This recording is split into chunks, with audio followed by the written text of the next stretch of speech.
পুলিশের দৌড়ানি, র্যাবের দৌড়ানি আছে না নাই? ইসলামের পক্ষে যারা কথা বলে নিজ এলাকায় পরবাসী আছে না নাই? আহা, মামলা হামলা ঝক্কি ঝামেলা ঝুঁকি একটার পর একটা, তার পিছু ছাড়ে না। সে ঘুমাইতেও পারে নাই, চিল্লায় বলেন ঠিক কিনা?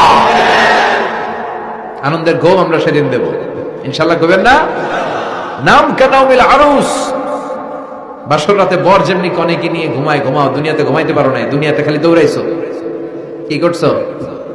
দৌড়ানির উপরে ছিল। আজকে দৌড়ানি নাই, আজকে দৌড়ানি হবে ওই দলের।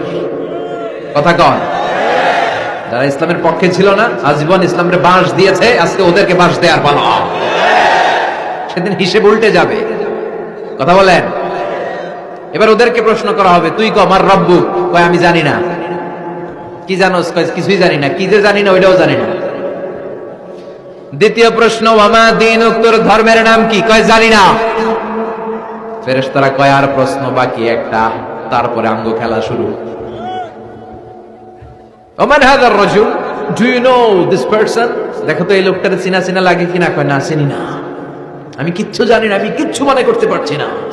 খালি আমি মদ খাইতাম আর চিয়ার্স করতাম, এটা মনে আছে। আমি ইসলামের বিরুদ্ধে দৌড়াতাম, ইসলামের পক্ষের শক্তির উপর হামলা চালাতাম, এগুলো মনে আছে। কোরআনের বিরুদ্ধে ছিলাম, ইসলামের বিরুদ্ধে ছিলাম, বিশ্বনবীর বিরুদ্ধে ছিলাম। বিশ্বনবীর বিরুদ্ধে আমি বিষোদাগার করতাম, ইসলামের বিরুদ্ধে আমি জনপ্রচারণা চালাতাম। আজীবন আমার জীবনটারে আমি কাটিয়েছি ইসলামের বিপক্ষে। সুদ, ঘুষ, দুর্নীতি, যৌতুক, মদ ছিল আমার নিত্য সঙ্গী। আমি কিচ্ছু মনে করতে পারছি না, আমার ধর্ম নাই, আমার কিছুই মনে নাই। ফেরেশতারা বলবে ঠিক আছে, এবার আঙ্গ খেলা শুরু। ফায়ুতরাকু বিমাতারিকা মিন হাদিদ, লোহার হাতুড়ি দিয়ে এবার ওর পিটানো শুরু হবে। পিটাতে পিটাতে ওর গায়ের গোশত আর মাসেল গুলো থেতলে ফেলা হবে। ইয়কালু লিল আরদি ইলতাইমি, জমিনকে বলা হবে চাপ দাও। ফাতাখতালিফু আদলাউ, ওয়াল আয়াযু বিল্লাহ।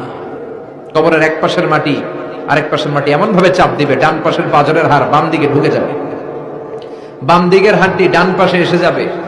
ওর চিৎকারে পুরো কবরস্থানটা থারথার করে কাঁপবে। ওরে বাঁচানোর তখন কেউ থাকবে না। ওর ক্ষমতা, ওর দাপট, ওর হুঙ্কার, ওর অহংকার ওরে বাঁচাতে পারবে না। চিল্লায় বলেন ঠিক কিনা? হাত্তা সা, কিয়ামত পর্যন্ত, কিয়ামত পর্যন্ত এই দুর্বিষহ জীবন সময় তার কাটতেই থাকবে। আল্লাহ, কবরের এই আযাব থেকে তুমি আমাদেরকে বাঁচাও।